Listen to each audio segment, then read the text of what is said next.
Charlie, what a great Saturday. Run in the English Premier League. Great stuff. Everything has happened. All the results across all the centers. It started with the early kickoff. Of course, brilliant stuff from Manchester City's big game in terms of what they can do in the running to the English Premier League. Because, of course, tomorrow there's going to be those big ones. Arsenal is going to play against Manchester United. Arsenal haven't won at the Trafford in a very, very long time. Are they going to get that win against Manchester United? Very important stuff. So today's games were so important. And then the last one with respect to Chelsea, how Chelsea were able to get that important win away at Nottingham Forest, especially with everything that's going on in the relegation battle. And that's exactly what we're going to talk about today. So welcome very much. This is Fiifi-Manfred on YouTube. If you've not subscribed to the channel, like we always do, pause the video, go back, subscribe to the channel. Share link in every sports group that you are in. Share the link, let everybody join in. Let's have a very good conversation on the game that's going on. We'll start from everything that's going on. There was a new tactical tool that Mauricio Pochettino used in the second half that made him able to beat Nottingham Forest. We'll talk about that. We'll talk about why in the first half it was almost impossible for Chelsea to progress the ball, even though Marco Correa came inverted, why that tactical play didn't work. Then we'll come and talk about the other games that went on. But see, let's just start like this. The English Premier League is the best league in the world.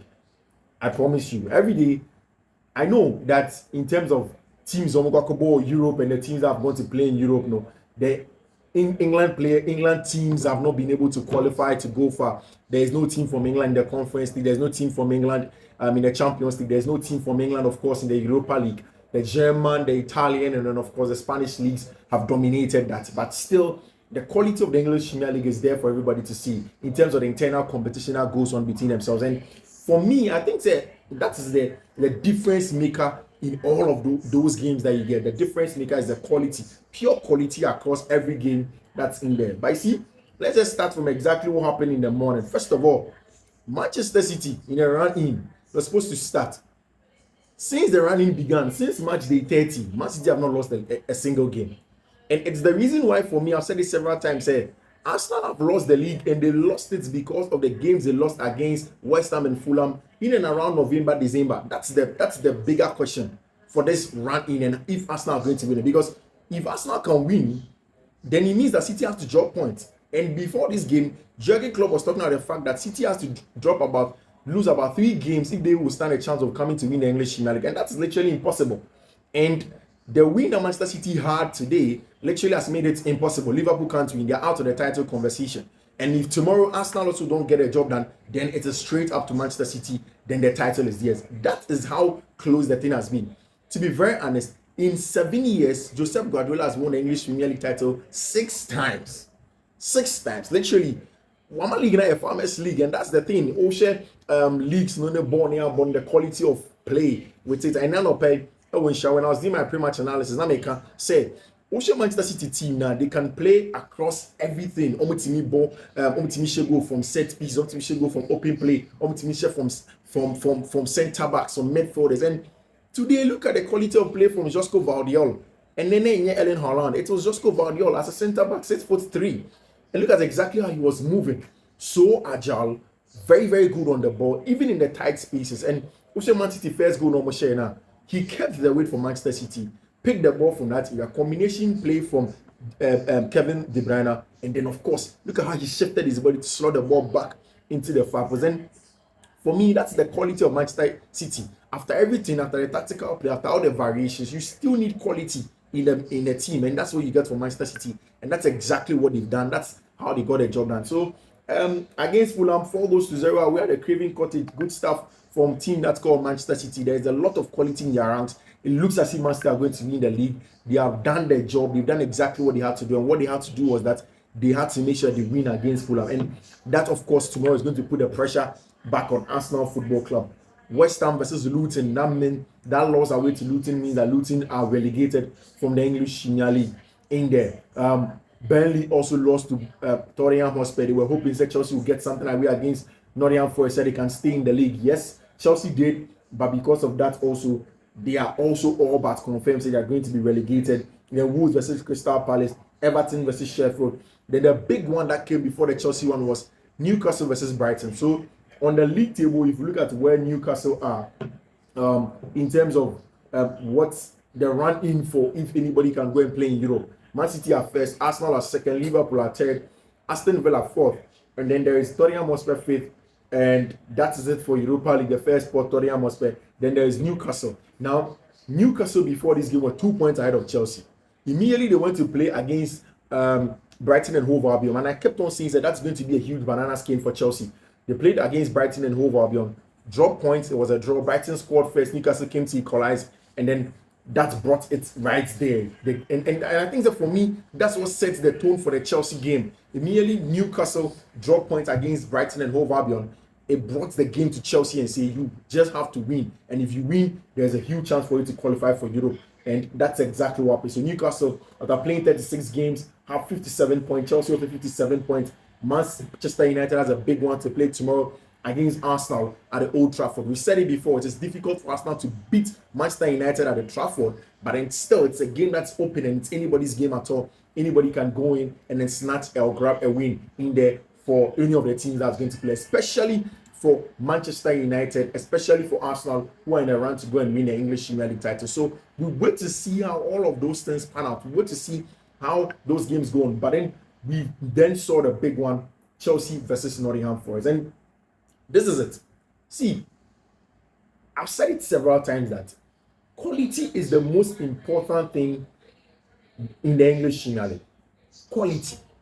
And regardless of all of those tactical variations that Mauricio Pochettino here that we can talk about from morning to evening, the game wasn't just about the tactical variations. In fact, this is one of the games where Chelsea went in and then Nuno Espirito Santo did a brilliant job by mapping up an exact strategy to stop Chelsea in terms of ball progression. And we'll talk about that, about 4 or 3 plans that Nuno Espirito brought into this game and why it was so important to everything that Chelsea were doing, everything that Nottingham Forest were doing. Now, this is why the game was very important. Nottingham, when Luton had lost the game, when Burnley had lost the game, they knew that they just needed a draw to sort out everything. So the next game, they just need another draw. In 2 games, need just 1 point to be safe in the English Premier League. Again, for Chelsea, it was a chance for them to go on level on point with Newcastle United because Newcastle United had drawn against Tottenham, against Brighton and Hove Albion, and this was a huge chance for them. So for both teams, a lot of things were there. And I knew that it was going to come down to the one. In fact, amongst the last 3 games that Chelsea had to play, this for me is the most difficult one. Going away to the City ground when Brighton, Nottingham Forest are battling relegation, and then you need to find a way to get the point to stay afloat and go after Nottingham Forest. In the next game week, Newcastle are playing against Manchester United, so that's a little bit balanced even when you go away to Brighton and Hove Albion. Now, let's get straight into the game and see exactly how the game panned out. Now, if you look at the game, Chelsea went into this game with the same lineup. 4-2-3-1. Georgi Petrovic in post, 2 centre backs, Benoit Bellashile, Thiago Silva, Nathaniel Chalobah, Mark Cucurella. In the middle of the pack, Conor Gallagher, Moise Caicedo. For me, Caicedo was the man of the match. I'll tell you about it later. Then up top, Mihailo Mudryk, Cole Palmer, Noni Madueke, and then Nicolas Jackson. Now, this is where it actually gets interesting. Nottingham Forest started this game with a different plan. Usually they play with a flat 3. This time became the flat 5. 5-4-1, compact in there. So they had Willy Bolly, Muriello, Nakite, Ola Aina, and then Montiel, Gonzalo Montiel as the back 5. Of course, with Cells imposed. And then 4 in the middle of the pack, Morgan Gibbs-White, Yates, Oliveira, and Callum Hudson-Odoi. Then up front was Chris Wood in there. Now, what this meant was that if you look at Chelsea in recent games, every time Mark Cucurella comes into the middle of the pack to invert, to receive the ball from there and then play forward, because you need Cucurella to be there to receive the ball. It's like I've said it before, and I explained in the last video. Say it helps Chelsea in terms of numbers, numerical superiority in the middle of the pack to receive the ball. Also, it is a trigger for the counter press when Chelsea want to receive the ball quickly in terms of the counter press from up top. So it was very, very important in terms of what Chelsea wanted to do, and it was a brilliant job from Nuno Espirito Santo, who is the manager, to tweak that formation and then make sure that Chelsea are suffocated in the middle of the pack. So midfield 4, all the teams that Chelsea have played with, they either have this a midfield 2, a midfield 3, and Chelsea were winning the numerical superiority. In this game, they had not Diakite, they have Yates, they had Morgan Gibbs-White and Oliveira in the middle of the pack, making it 3. Sometimes it became even a 4, very compact. So anytime that Chelsea had Caicedo and then Cucurella in the middle of the park to try to evade the press and find passing options to pass to them. It was almost impossible, except that sometimes Kukurea had to come and join the first line and then help progress for them. So in the first half, it didn't work. So I went to tweet that with this backfire, Chelsea needs to find a way. And in finding a way, the best thing that he had to do was to make sure that the 5v4 that you were getting in terms of an advantage in earlier games, you're not going to get it now because there's already a back five. So you need to get a 6v5, find a way. And that can be created via a 2-2-6 variation in the middle of the park so that you can stretch them, have players in between the lines, and then you can find ways to score the game. Or you have a 3-2-5-1 in there so that there's an extra man in there who is marauding in between the lines. And I think that when the game started, the first goal that Mihailo Modric scored was from that. Chelsea were able to stretch the back line. We were able to win the numerical superiority. One other thing that you don't get from anywhere, but just here is the fact that now in between the lines, Chelsea were getting players that would pop up with room, and that's exactly what happened with that Mihailo Modric ball. Because Morgan Gibbs White will come centrally, the space in between himself and then his fullback Montiel, that is where Cole Palmer picked the ball from, and then now well-timed run from Mihailo Modric, got in behind and was able to slot in for the first goal in there. Again, immediately the first goal goes in, I'm sure every Chelsea fan was beginning to worry. Said, this is the Chelsea thing that we know every season, every time they go up by a goal to 0. You play against bullish, tough sides like Nottingham Forest. Chelsea is not able to impose themselves in games. They're unable to become execs themselves in games. They're unable to be solid. They're unable to be robust in such games. And that was the question. Now, immediately Chelsea got the goal. Just a couple of minutes later, there was that Willy Bolly header. Yes, it was contentious with respect to offside and everything, but you definitely cannot say outrightly that that's not a good goal. That's the things that have been happening to Chelsea all season. Bullish, aggressive teams beat Chelsea from set pieces, from counter attacks and whatnot, and that's exactly what happened when Nottingham Forest got that equalizer. In the second half, I was looking for that variation. So two things happened. Immediately we went into the game. Mauricio Pochettino decided to throw on Nkunku, take off Noni Madueke, and take off Nathaniel Chalobah. Now, bringing on Nkunku meant that Chelsea were going to have an extra player in between the lines, which was very important. A lot of rotations were going to happen. Also, taking off Benoit Belachile means that you're going to be an outright right back who is natural and hold the weight. So, Cole Palmer can now come inside, Nkunku can come inside.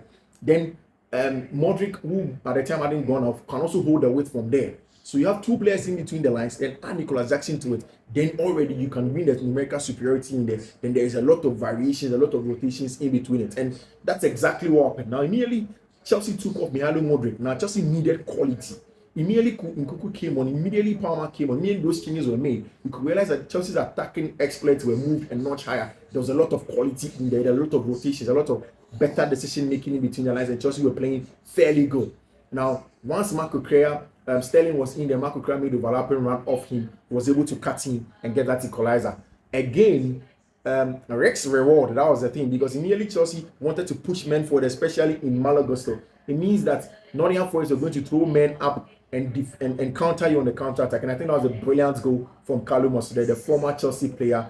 The time between the time he was able to create the separation and then get the shot across was just milliseconds in between each other, and that's exactly what Carlo Mosdere was able to do. Then again, it was about the quality of Chelsea Football Club. Immediately, James comes in, and I think that for me, this is the part of the season where a lot of the Chelsea fans will look back at the injury situation now engulfed Chelsea team for a very long time, because with James comes in, he looks like a tank, and Enzo Fernandez calls him a tractor. Up and down the field, comes inside, receive the ball, combines it with Malo Gusto, and I think that is what separated the game. The quality of the bench, the quality of Chelsea, and I think that this puts into perspective how injuries have worried Chelsea's season. Sometimes you need quality of the bench. Sometimes you need people that can take the game by the scruff of its neck.